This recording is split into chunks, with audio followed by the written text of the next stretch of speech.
Պետական ամբիոնի մոտ։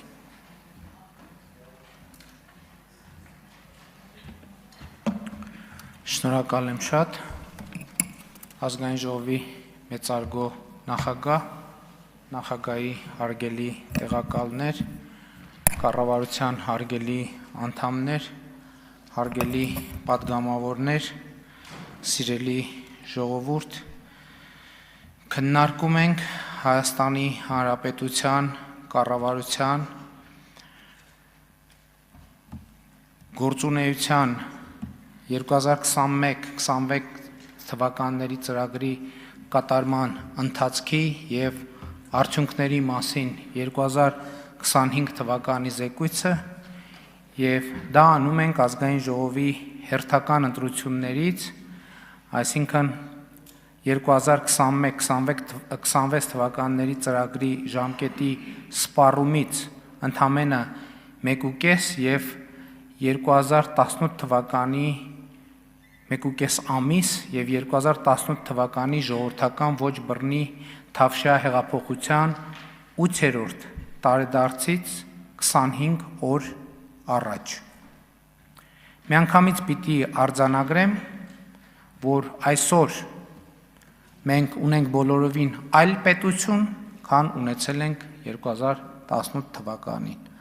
Այսօր մենք անկախ ենք ավելի, քան երբևէ, ինքնիշխան ենք ավելի, քան երբևէ, պետություն ենք ավելի, քան երբևէ, ժողովրդավարական ենք ավելի, քան երբևէ, զարգացած ենք ավելի, քան երբևէ, խաղաղ ենք ավելի, քան երբևէ, բարեկեցիկ ենք ավելի, քան երբևէ, անվտանգ ենք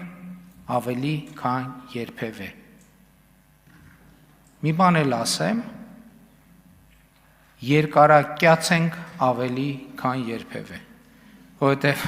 2024 թվականի արդյունքներով Հայաստանի Հանրապետությունում կյանքի միջին տևողությունը 78.6 է, ինչը բացարձակ ռեկորդային ցուցանիշ է Հայաստանի Հանրապետության գոյության ողջ ընթացքում և ինչքան հասկանում եմ, ընդհանրապես վերջին նույնիսկ Խորհրդային Միության ժամանակների հետ համեմատ։ Եվ այսօր մեր պետության հեռանկարները որոշակի են ավելի, քան երբևէ, և սա առաջին հերթին Հայաստանի և Ադրբեջանի միջև խաղաղության շնորհիվ, որը հաստատվեց 2025 թվականի օգոստոսի 8-ին ԱՄՆ մայրաքաղաք Վաշինգտոնում նախագահ Թրամփի աջակցությամբ։ Առաջիկայում մեզ սպասում են մեծ ու պատմական իրադարձություններ։ Թրամփի ուղի հանուն միջազգային խաղաղության և բարեկեցության նախագծի իրագործումը, որը Հայաստանը վերջնականորեն դուրս կբերի շուրջ 34-ամյա շրջափակումից և իհարկե Հայաստանի Հանրապետության և Ադրբեջանի Հանրապետության միջև խաղաղություն և միջպետական հարաբերություններ հաստատելու մասին համաձայնագրի ստորագրումը և վավերացումը, որը կապահովի մեր պետությունների և ժողովուրդների միջև թշնամանքի վերացման հետագա ընթացքը։ Այսօր էլ Հայաստանի և Ադրբեջանի միջև խաղաղություն է հաստատված և պետք է արձանագրել, որ այն հիմա էլ ունի բավականին ուժեղ իրավական հիմք։ Ես սա կարևոր արձանագրում եմ համարում, որը մեր իրականության մեջ ոնց որ թե երբեմն մենք բաց ենք թողնում, ասելով, որ խաղաղությունը ինքը այդպես բանավոր պայմանավորվածության կամ իրավական ուժ չունեցող դեռևս փաստաթղթերի հիման վրա է, ձևավորված այդպես չէ։ Հայաստանի և Ադրբեջանի միջև հաստատված խաղաղությունը ունի նաև պարտադիր իրավական ուժ և տվյալ դեպքում ես նկատի ունեմ Հայաստանի Հանրապետության և Ադրբեջանի Հանրապետության սահմանազատման հանձնաժողովների համատեղ գործունեության կանոնակարգը, որը Հայաստանի և Ադրբեջանի միջև ստորագրված առաջին երկկողմ միջազգային պայմանագիրն է և որը 2024 թվականի աշնանը վավերացվել է երկու երկրներում, և հիմա թե Ադրբեջանում, թե Հայաստանում ունի պարտադիր իրավական ուժ։ Ուզում եմ հիշեցնել, որ այնտեղ, որտեղ որպես պարտադիր իրավական ուժ ունեցող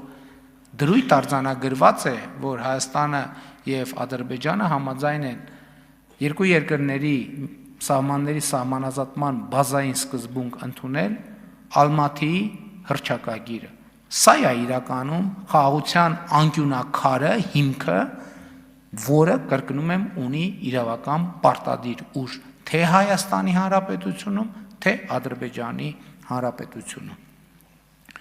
Նաև ուզում եմ ընդգծել Հայաստան-Ադրբեջան սահմանի 12 կիլոմետրանոց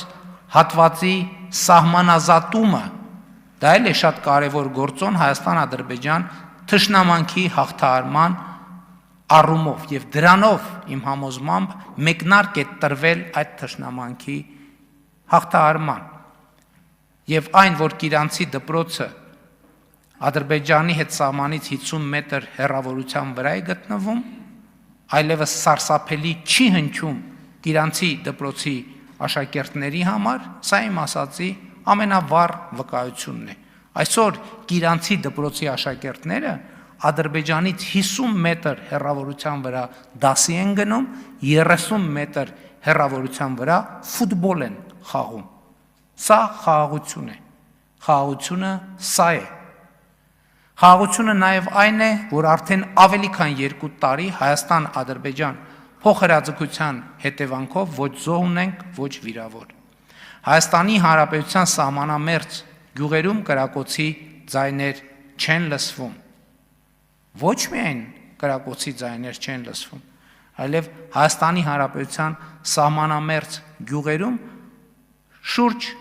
ավելի քան 3600 նոր առանձնատներ են կառուցվում կառավարության նախաձեռնած տնաշինական ծրագրով, որ հանրության շրջանում հայտնի է որպես 16 միլիոնի ծրագիր։ Ավելի քան 3600 նոր տուն սահմանամերձ այնպիսի բնակավայրերում, հարգելի գործընկերներ, որոնց ճնշող մեծամասնությունում անկախությունից ի վեր գործնականում ոչ մի տուն չէր կառուցվել։ Հասկանում եք, 3600 տուն, նրանց մի զգալի մասը այնպիսի բնակավայրերում սահմանամերձ, որտեղ 30 տարվա, ավելի քան 33 տարվա պետության գոյության ընթացքում ոչ մի տուն չի կառուցվել։ Ավելին, հիմա այդ բնակավայրերում, նրանց մի մասում ոչ միայն տներ են կառուցվում են դպրոցներ, 18 դպրոցի կառուցման նախագիծ է իրականացվում, 21 մանկապարտեզի կառուցման նախագիծ է իրականացվում այն գյուղերում, որտեղ անկախությունից ի վեր այն գյուղերի իհարկե կան առանձին վերցրած տներ, առանձին վերցրած գյուղերում։ Հիմա այդտեղ 18 դպրոցի շինարարության եւ 21 մանկապարտեզի շինարարության նախագիծ է իրականացվել, որոնց մի մասը ավարտվել է, մի մասը կավարտվի այս տարվա ընթացքում, մի մասը կավարտվի 2027 թվականին։ Հաստատված խաղաղության շնորհիվ այսօր Հայաստանի Հանրապետություն ադրբեջանական երկաթուղիով ապրանքներ են ներկրվում։ Ադրբեջանից նավթամթերք են ներկրվում Հայաստանի Հանրապետություն, ինչի արդյունքում մեր քաղաքացիներն ու բնակիչները արդեն իսկ տասնյակ միլիարդների խնայողություններ են ունեցել, որովհետև ադրբեջանական նավթամթերքի ներկրումը ի վերջո այն վերջին գործոնն էր, որի արդյունքում մենք ավարտեցինք նավթամթերքի շուկայում մենաշնորհի կազմաքանդում օպերացիան, որը տևում էր 8 տարի, էլի բաներ կան, որ տևում են 8 տարի, եւ մեր քաղաքացիները հարցնում են, բա ինչի 8 տարի, շատ պարզ պատասխան ունի, որովհետև այդ դեպքերում մենք ոչ թե ուղղակի պարզ գործողություն ենք անում, մենք բառից բուն իմաստով էլի կանդրադառնամ, մաֆիայի դեմ ենք պայքարում, հարգելի գործընկերներ, սիրելի ժողովուրդ, բառից բուն իմաստով, այո, երբեմն եւ ներհայաստանյան լիներ միայն այդ մաֆիան, բայց այդ մաֆիան երբեմն ունի այլ տեղերում, այլ ճյուղեր։ Եվ վերադառնալով ադրբեջանական նավթամթերքի ներմուծման, ուզում եմ ասեմ, որ Հորմուզի նեղուցի շուրջ առաջացած ճգնաժամը Հայաստանի Հանրապետության քաղաքացիներ եւ տնտեսությունը շատ ավելի շոշափելի ձևով կզգային, թե նավթամթերքի գնի, թե գնաճի, թե մատակարարումների առումով, եթե ադրբեջանական երկաթուղու պատմական բացումը Հայաստանի Հանրապետության համար այս ժամանակաշրջանում տեղի ունեցած չլիներ։ Սա գիտեք հիմա սա պետք է ասել։ Սա պետք է ասել։ Հիմա մենք մտնում ենք Թրամփի ուղի հանուն միջազգային խաղաղության եւ բարեկեցության նախագծի իրագործման փուլ։ Ուրախությամբ պիտի արձանագրեմ, որի հեճուկս միջազգային բարդ իրադրության, թե Ամերիկայի Միացյալ Նահանգների, թե Հայաստանի Հանրապետության, թե Ադրբեջանի Հանրապետության կառավարությունները տարածաշրջանային կոմունիկացիաների վերաբացումը եւ տրիպ նախագծի իրագործումը համարում են առաջնահերթություն։ Սա բխում է այն գիտակցումից, որ նախագծի իրագործումը մեր տարածաշրջանում երկարաժամկետ, կայուն եւ հուսալի խաղաղության կարևոր հենասյուն է դառնալու։ Ազգային ժողովի մեծարգո նախագահի հարգելի տեղակալներ, հարգելի պատգամավորներ, կառավարության հարգելի անդամներ, սիրելի ժողովուրդ։ Հայաստանի Հանրապետությունը հաղթահարել է գոյատևման եւ մաքարման իրեն պարտադրված օրակարգը եւ մտել ապրելու, պարզապես ապրելու, սովորական կյանքով ապրելու մի պատմական դարաշրջան, որտեղ մեր պատմական առաքելությունը կրթվելն է, աշխատելը, մեր պետությունը 29743 քառակուսի կիլոմետր միջազգայինորեն ճանաչված տարածքով Հայաստանի Հանրապետությունը զարգացնելը եւ այն որպես անկախ, խաղաղ, անվտանգ զարգացած բարեկեցիկ պետություն ապագա սերունդներին ժառանգելը, սերնդե սերունդ եւ դարեդար, ապրել, կրթվել, աշխատել, զարգացնել բարեկեցությունը, զարգացնել խաղաղությունը, զարգացնել պետությունը ու այն դարեդար ժառանգել սերունդներին։ Ահա այսպիսի հրաշալի պատմական առաքելության մեջ ենք մենք հայտնվել, որն անվանում ենք պետության հարատևության օրակարգ։ Եվ հարգելի գործընկերներ, ես նկատի ունեմ ազգային ժողովի մեր գործընկերներին, կառավարության անդամներին, գործադիր իշխանության մյուս ներկայացուցիչներին, տեղական ինքնակառավարման մարմինների ներկայացուցիչների,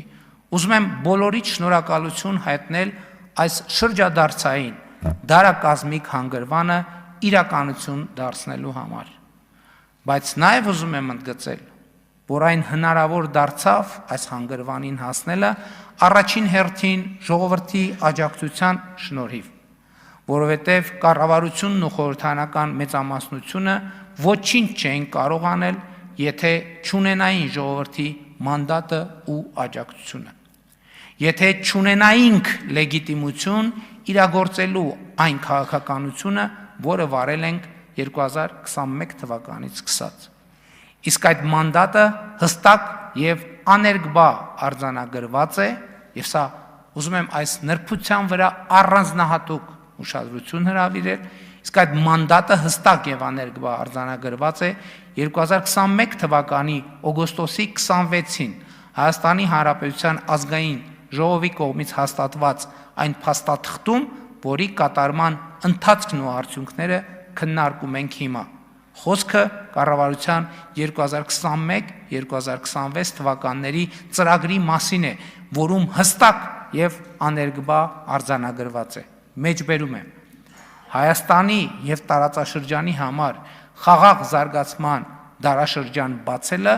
այնուամենայնիվ արտահերթ ընտրությունների արդյունքներով ժողովրդի առաջ կառավարության ստանձնած մեծագույն առաքելությունն է, մեջբերման ավարտ։ Սա նշանակում է, որ մենք դեռևս 2021 թվականի օգոստոսին ենք հայտարարել, որ խաղաղությունն է լինելու մեր գերագույն նպատակը եւ այդ գերագույն նպատակը ահա իրագործված է։ Հարց է հնչում, ինչ գնով, այն գնով, որով հնարավոր էր դա իրագործել։ Այո, բազում զոհերի ու զոհողությունների գնով, բազում զրկանքների եւ տառապանքների գնով, դժոխքի միջով անցնելու գնով, բայց այսօր մենք ունենք այն, ինչ դեռ ի սկզբանե եղել է մեր գերագույն նպատակը՝ պետություն, խաղաղություն, զարգացում եւ հեռանկար, հորիզոն, անսահման հորիզոն մեր առջև։ Ղարաբաղը մերն էր եւ այլևս մերը չէ խոսույթը աշխարհքաղաքական թակարդում մեր գտնվելու փիլիսոփայությունն ու հայեցակարգն է։ Իրականությունն այն է, որ Հայաստանի Հանրապետությունը մերը չէր եւ այլևս մերն է։ Իրականությունն այն է, որ մեզ հայտնի բոլոր տարածքները հայկական վերահսկողության տակ եղել են մեր պետության, մեր ինքնիշխանության, մեր անկախության, մեր բարեկեցության, մեր անվտանգության ու մեր ապագայի հաշվին։ Ու մենք դա չենք հասկացել, հարգելի գործընկերներ։ Պիտի խոստովանենք, որ մենք չենք հասկացել դա։ Գուցե եղել են մարդիկ, որ հասկացել ու չեն բարձրաձայնել, որովհետև վախեցել են։ Եղել են մարդիկ, որ եւ հասկացել են եւ բարձրաձայնել, բայց նրանց կամ չենք լսել, կամ չլսելու ենք տվել, կամ լռեցրել ենք, համոզված լինելով, թե նրանք չեն հասկանում, թե ինչ են խոսում։ Մինչդեռ մենք, այդ թվում ես, չենք հասկացել, թե ինչ ենք անում, սկսած 1988 թվականից, չենք հասկացել, թե ինչ ենք անում եւ արել ենք ամեն ինչ ինքներս մեր դեմ եւ ի հեճուկս մեր պատմության մեզ տված դասերի։ Բայց այսօր մենք կարող ենք ասել, որ մենք կառավարությունը, կառավարող մեծամասնությունը փոխել ենք մեր պատմության կործանարար ընթացքը եւ Հայաստանի Հանրապետությունը դրել ենք ստեղծարար ու խաղաղ պատմության ընթացքի մեջ ու դա արել ենք մեր նահատակների հետ հոգևոր ու բարոյական ու հերակա ու մեր ժողովրդի հետ քաղաքական երկխոսության արդյունքում։ Ու այսօր մեր ժողովուրդը գրում է իր պատմության բոլորովին նոր պետականակենտրոն գլուխը, որտեղ պետությունը միևնույն ժամանակ եւ նպատակ է եւ միջոց։ Նպատակ է, որովհետեւ մեր ինքնությունը հնարավոր է պահպանել եւ զարգացնել, մեր բարեկեցությունն ու անվտանգությունը հնարավոր է ապահովել պետության պայմաններում, միայն պետության պայմաններում եւ միջոց է, որովհետեւ պետությունն է մեր ինքնությունը պահպանելու եւ զարգացնելու, մեր բարեկեցությունն ու անվտանգությունը ապահովելու միակ հուսալի միջոցը։ Պետությունը ինքը ինքնություն է եւ պետությունն է ինքնությունը, սրանով արդեն պետությունը եւ նպատակ է եւ միջոց։ Իսկ պետությունը պահպանել եւ զարգացնել հնարավոր է միայն խաղաղության պայմաններում եւ մենք այսօր ունենք այդ խաղաղությունը։ Բայց նաեւ պիտի հաշվի առնենք, որ խաղաղությունը նոր է, մանուկ է, դեռևս խոցելի է եւ մեր ամենօրյա խնամքի կարիքն ունի։ Մանավանդ այսօր, երբ այդ մանուկ խաղաղությունը դարձել է պատերազմի եռագլուխ կուսակցության ու նրանց սատարող ուժերի հիմնական թիրախը։ Սիրելի ժողովուրդ, հարգելի ներկաներ, Հայաստանի Հանրապետության եւ Ադրբեջանի Հանրապետության միջև խաղաղություն եւ միջպետական հարաբերություններ հաստատելու մասին համաձայնագիրը ճիշտ է ստորագրված չէ, բայց նախաստորագրված է։ Մենք պետք է հասկանանք, ինչ է նշանակում նախաստորագրված պայմանագիր, համաձայնագիր։ Դա նշանակում է, որ դրա բովանդակության շուրջ բանակցությունները ավարտվել են եւ այն փակ է հետագա բանակցությունների համար։ Այսինքն նախաստորագրել նշանակում է արձանագրել բանակցությունների փակումը, ավարտը, փակ լինելը բանակցությունների համար։ Պատերազմի եռագլուխ կուսակցության ներկայացուցիչները մեկը մյուսի հետևից իրար հերթ չտալով խոսում են խաղաղությունը վերաբանակցելու մասին, այն իբր ավելի լավը դարձնելու նկատառումով։ Իսկ կներեք, ով կարող է ապացուցել, որ այդ վերաբանակցման արդյունքում այն փաստաթուղթը ավելի լավն է դառնալու։ Այսօր վերաբանակցելու մասին խոսող ուժերը հանդես են գալիս Ղարաբաղը եւ հարակից շրջանները պարունակող քարտեզներով եւ դա խորհրդանշող դրոշներով։ Այս տրամաբանության զարգացումը անխուսափելի պատերազմ է։ Այս տրամաբանության զարգացումը անխուսափելի պատերազմ է։ Մյուս ուժերը հանդես են գալիս այդ նույն խորհրդանիշների եւ ասելիքի ներքո եւ պնդում, թե Հայաստանը չպետք է բավարարվի իր միջազգայինորեն ճանաչված 29743 քառակուսի կիլոմետր տարածքով։ Այս տրամաբանության զարգացումը նույնպես անխուսափելիորեն բերելու է պատերազմի։ Այստեղ բարձրագույն մաթեմատիկա չկա։ Սա շատ պարզ տրամաբանություն է, եւ այդ տրամաբանությունը մենք տեսել ենք նախորդ շրջանի մեր պատմությամբ։ Այսինքն սա տեսություն չէ միայն, այլև իրականություն։ Բայց եթե նույնիսկ մի կողմ դնենք կոնկրետ այս խոսույթը, այսինքն հենց մի պահ մոռանանք եւ ուշադրություն չդարձնենք դետալներին, խաղաղությունը վերաբանակցելու մասին խոսակցությունը, եթե 50%-ով բացում է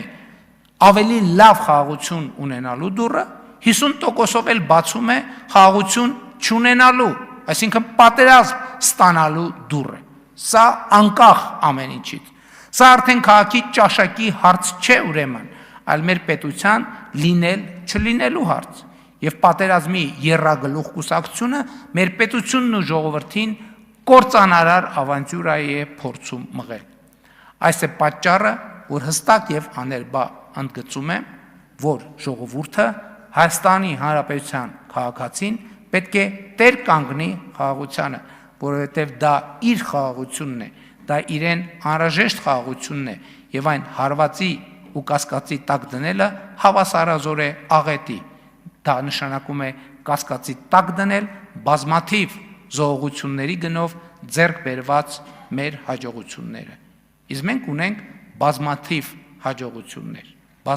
հաջողություններ։ Եվ ես հիմա կփորձեմ ձեզ համար եւ մեր հանրության համար թվարկել այդ հաջողություններից կարևորագույնը հույս ունենալով, որ կարևորագույնները հույս ունենալով, որ ժամանակը կհերիքի դրա համար։ Չնայած այս ձևաչափը ամենալայն ժամանակային հնարավորությունն է տալիս ելույթների առումով։